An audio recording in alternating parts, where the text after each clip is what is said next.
often talk about how there's evidence that children who grow their own fruits and vegetables will carry this skill with them into adulthood. And not only that, but as nurses, Susan, the nature nurse, and I both know that evidence shows that people who grow their own fruits and vegetables will eat more fruits and vegetables. Well, today, Susan is going to introduce us to living proof that this is true. Thanks for that introduction, Cliff, and hello to our Healthy Green Thumbs friends. I am really excited about today's episode because for those of us who have a sweet tooth, this is a great episode because we are talking about planting fruit trees and shrubs. And when we use fruit as our go-to when we're craving something sweet, it is so much better for us, and fruit has so many great vital nutrients. We're going to talk a little bit about that today, and being able to pick the fruit right from your own backyard or your school garden or wherever you decide to grow it is just such a wonderful treat. So, are you ready? I have some great inspiration for you to start us off today, so follow me. I'm going to introduce you to my neighbor, so come on down.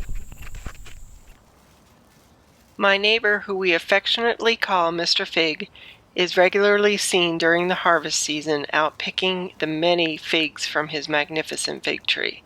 He was gracious enough to take a break and answer a few questions for our Healthy Green Thumbs friends. I hope you enjoy this interview. Shrubs, let's talk a little bit about your gardening life. Yes. So tell me how you got started in gardening. Well, my father loved gardening, and he counted his figs every day. He counted how many figs he managed to pick for the summer season, and it inspired me to count the figs. Oh wow! So this goes way back. When I was about six years old. That's magnificent, and it really speaks to how when we teach kids when they're young, how this practice of growing plants really takes hold for a lifetime. True, very true. And tell me a little bit in your words about what gardening and plant growing has done for you for mind, body, and spirit, if you will. I just love nature. Watch the birds flying around, the crows coming to eat the figs, and nature is so wonderful. The water, the trees, the animals. Awesome, awesome. So let's talk a little bit about your fig tree back here. When did you plant this tree? When we came here first, I planted a small tree. It's 18 years it's grown. Oh, it's 18 years old now. Yes. And what type of fig tree is this? Fig. I don't know. You don't know the type? Small figs. Small figs, okay. And that's okay because That's okay. Large numbers. And what, so you do this practice that you've inherited from your dad of counting the figs. So tell us how many figs you had last year. Last year, 7,600 figs for one tree. Wow, 7,600 figs. That's amazing. So obviously you can't eat all those figs yourself. No, give them away. He gives them away, and that is just, isn't that like another part of the magnificent thing about growing plants? It's a joy. Joy of growing is to give away. Yes. So with all these figs, what are your favorite recipes? What do you like to do with them? I prefer making fig preserve. It's quick to make, and it's a great reward. We have figs the rest of the year. What is your count up to this year? 2,500 so far. So far. This year the figs came earlier than usual, and I don't know why. I don't know. Usually they last till the middle of October. I don't think they'll last the same period of time, but they're getting ripe very quickly. It's very hot this year. Yes, it is. And that is one of the concerns, all this global warming, is that June and July, they say, is the hottest. I love global warming because it warms the figs and makes them ripe. So it's working for you. It works for me.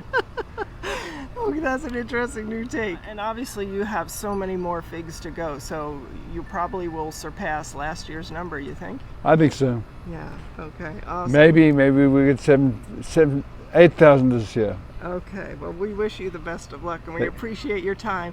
And before I let you go and start going before it gets too hot here, Tell our young viewers, especially, what advice would you give them to get them outside and really appreciating this practice, which seems to be, when I was growing up, everybody had a garden in the Yes. neighborhood, and we're slowly getting away from that. Although there are efforts like this to try to get people out there growing more. But tell us why, from your perspective, because you're how old now? Do you mind sharing that? 79. 79. So this practice has probably helped you get to 79, I would think. Probably. And so what would you tell young people about plant growing? I love nature, love seeing things grow. Vegetables also, there are 20 different types of vegetables, tomatoes, cucumbers, peppers, and it's absolutely wonderful picking in the garden, eating what you've grown yourself. It's worth twice as much, tastes twice as good. You really hit the nail on the head with that one, in the sense that if we really want young people to understand what they're missing out on, tasting a homegrown vegetable or fruit, It's worth it. it's worth it. It's so wonderful going in the garden, picking it, and eating it, it's wonderful. And the taste, it's just It tastes so much better. Yeah, that's one of my favorite things is, and maybe you do this as well, is when I have young people in the garden and I share them with them. I had sugar snap peas this spring, and the look on their faces, you would think I just gave them a candy bar. They couldn't believe how sweet and juicy and good, and they wanted more. And some of the food that that's available to us today just doesn't have that richness. Right. So Homegrown vegetables are tasty. There are lots more in the garden. It's wonderful. yes. Well, thank you so much for your time. Pleasure. We want to let you go before it gets too hot, and I know you have this great pole that helps you reach the ones up on top. I don't use a ladder at all to pick any of the figs. Good. Well, we want you to be safe too. Okay. Take care. Well, thank you, and we'll talk to you again. Thank you. Bye-bye. I was very fortunate to leave that day with a bag full of figs. We cut them up and put them in salads and ate them raw. We put them over yogurt and drizzled them with local honey. And we made a delicious pizza on cauliflower dough. There are so many types of fruits to grow by trees and shrubs, the possibilities are limitless. Just be sure to check with your local growers to find out what works well in your growing zone and tips. For example, if you're going to grow blueberries, you may want to cover them when they're blooming so that you don't have to compete with the birds to eat them. Raspberries are another great idea, and you can even let these grow wild. They don't have to necessarily be grown in a garden.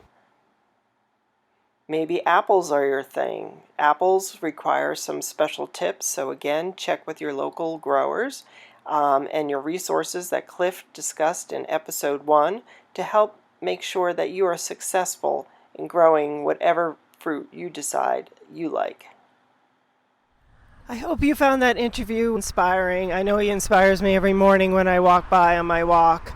And if you are saying to yourself, well, that's great, but I don't have any room for a fig tree because they do take up quite a bit of space, there's still opportunity for you to make something like that happen, whether you want to grow figs or an apple tree or a peach tree or blueberry bushes. There's all kinds of fruit trees and shrubs to grow, and sometimes it takes a little ingenuity, like maybe you want to join a community farm like this one I'm here with. Behind me they have together in this community garden, they are growing all kinds of vegetables, fruit trees, apples, peaches, all kinds of things, and they've got a whole big row of blueberry bushes. So be a little creative maybe and connect with your local community. Always remember to check that hardiness zone that Cliff talked about way back in episode 1, because if you're going to plant some trees or shrubs, you want to make sure they make it all through the winter so they come back every year and get bigger and bigger and produce more and more fruit. If you're looking for recipes, we'll include that in this week's newsletter. Okay, thanks for watching. You make a good point. For people who don't have a large yard, getting involved with a school garden, a church garden, a community garden of some sort could be an option too. Yes, I agree completely, Cliff, that today, as our population grows, we're at 7.5 billion, projected to be 10 billion by 2050. We're going to have to be more creative about where we get our food and what we, growing in community gardens like this one, or as you mentioned, school gardens, church gardens, and more communities getting more creative about how to plan for this. So even maybe some of these big apartment complexes, if they could integrate a garden space into their planning, urban development, more garden space into their planning. It's going to take all of us to be creative to be able to get all these great benefits that growing plants and gardening brings us. But we'd love to hear from you too. What's going on in your community? What creative ways are you gardening, plant growing, food growing, all that kind of stuff? And make sure you include a picture. We'd love to see more Healthy Green Thumbs out on social media. Obviously, we don't want you spending all your time connected to technology, but a little bit here and there to spread the word and build our community would be appreciated, and we look forward to hearing any other questions or thoughts that you have. So thanks for watching once again, and we'll see you again in 2 weeks.